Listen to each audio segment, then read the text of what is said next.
The idea for the SullivanMunce Cultural Center had its origins in the mind of Ms. Iva Etta Sullivan, proud granddaughter of Patrick Henry Sullivan, one of Eagle Township's first settlers. Iva was born in Zionsville in 1877. She was an 1895 graduate of Zionsville High School and a 1904 graduate of Indiana University. In 1917, she moved to Washington, D.C., and lived there until she died in 1966. In her 1962 Last Will and Testament, Ms. Sullivan established the Patrick Henry Sullivan Foundation, whose purpose was to study, collect, and preserve objects and materials relating to early Indiana history, in particular Boone County.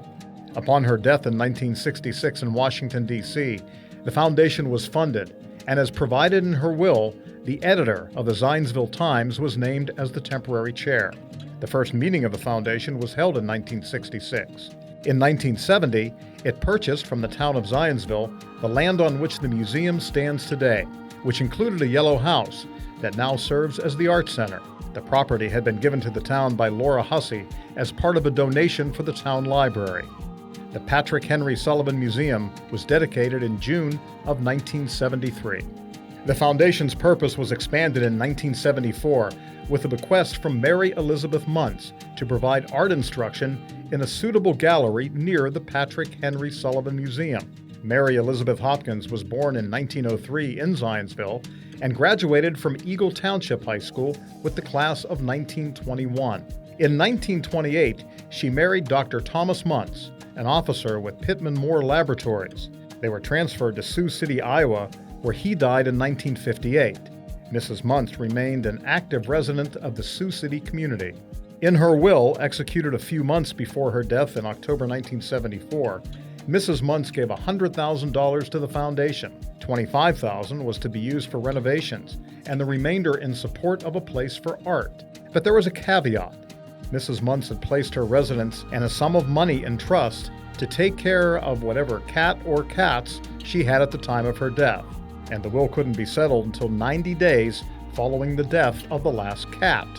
It was not until October 1976 that those funds became available. In October 1981, the Elizabeth Hopkins Munce Art Center opened in the Yellow House. This wasn't Zionsville's first museum. That distinction belongs to Adron Sluter's museum in a room on the side of his house. Mr. Sluter taught history at the high school, was the high school principal for many years, and served as an unofficial town historian. His museum opened in 1937 to make his collection of historic artifacts available for public viewing. Upon his death in 1966, the collection was donated to the newly organized Patrick Henry Sullivan Foundation. Volunteers have always been a crucial part of our organization. Early in her tenure as the first museum curator, Josephine Ford realized this need and established a volunteers guild. The first meeting of the guild was held in 1972, and the guild's goal has been to assist in operating the museum, raising funds, and hosting events. It continues today as a vital force in the success of the SullivanMunce Cultural Center, leading events like the annual garden tour, which allows visitors to peek at some of our community's most beautiful gardens. One of the museum's earliest staff members was the genealogist. The genealogy library took a major leap forward in October 1996, thanks to Jane and John Darlington. The Darlingtons were closing their genealogy shop in Broad Ripple and called the museum with an offer to take as many books as we wanted if we came between 9 and 12 the next morning. Mary Ann Doyle, the genealogist, and Edie Mahaney, the director, closed the museum and spent the next morning loading 1,138 books into Mary Ann's van and brought them back to our genealogy library.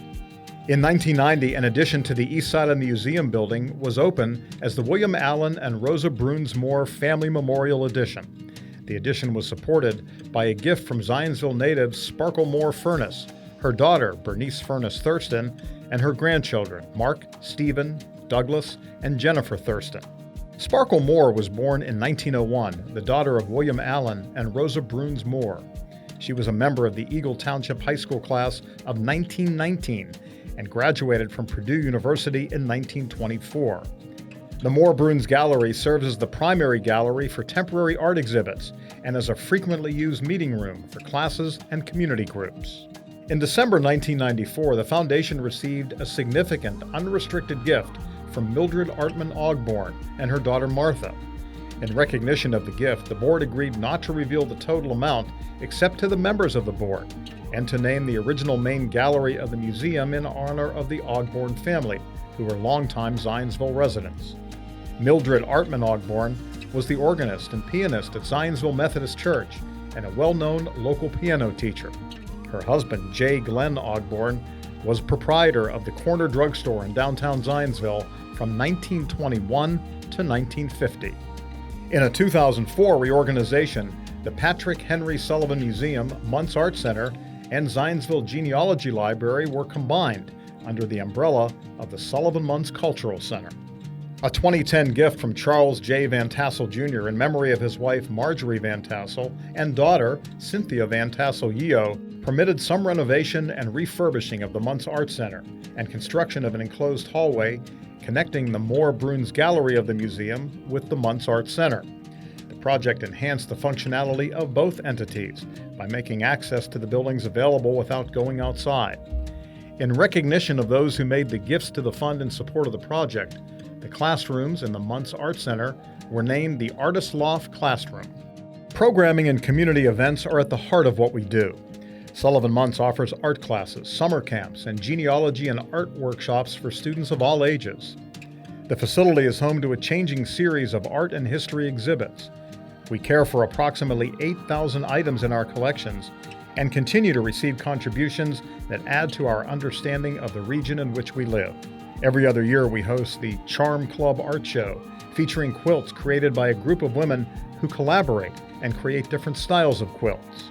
Through the Century Structures program, we catalog and honor architectural styles of older homes in the village.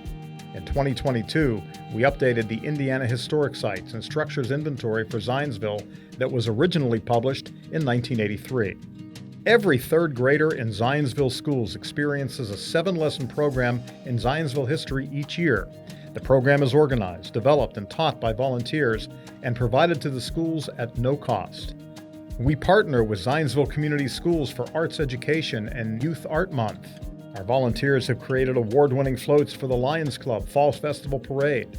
With funds from a State Historical Society grant, our genealogy library was cataloged by the Hussey Mayfield Memorial Public Library and is available and searchable on Evergreen, a statewide resource-sharing consortium with more than 270 member libraries. We collaborate with the library on photograph identification, displaying photos from our historical collection at the library, and encouraging visitors to help identify the persons, locations, or other pertinent information. The Zionsville Paint Out is held in August in conjunction with the Indiana Plain Air Painters Association, budding, experienced, and professional artists of all ages. This year, 90 artists participated. We facilitate a community art-making booth at the Zionsville Farmers Market and provide restrooms for visitors. We work with Zionsville Parks and Recreation to provide art experiences through events like Nature Play Days in June and Zionsville Green Fest. Through Arts in the Park, we helped put public art on display with the Zionsville Butterfly Trail, seeking artists of all ages to paint butterfly wings for a community photo op. We work with the Zionsville Cultural District in an advisory capacity to elevate arts and culture in Zionsville, while we also provide them with meeting space. In fact, we provide meeting space to over 20 civic and nonprofit groups in the community through our Use of Space program. Financial contributions are essential to the life of SullivanMunce to cover operating and new program costs. Our funding also comes from sponsorship and events, which have included the Artisans Fair, the Guild Bake Sale, Chili Bowl Sale, Art in the Garden, Fine Art Fair, Victorian Tea, and the Gingerbread Houses on Parade. Moving into the next 50 years, our focus has shifted to engage the entire community in events and programming. Ghost Walk, for instance, brings together 80 volunteers from the community, combining art, history, and genealogy, our 3 areas of focus. Volunteers are encouraged to assist with research, costumes, performing, lighting, or being a tour guide. More than 8,000 volunteers have invested countless hours for our events and programs, plus exhibit openings, staffing the museum, assisting visitors, office tasks, serving on our board of directors, not to mention scout troops that have created projects for the museum. SullivanMunce is an admission-free experience that relies on the financial support from a host of other members of the community and beyond. With the museum both literally and figuratively nestled within our community, it truly does take a village to keep SullivanMunce viable. Thanks to all of you who support our mission.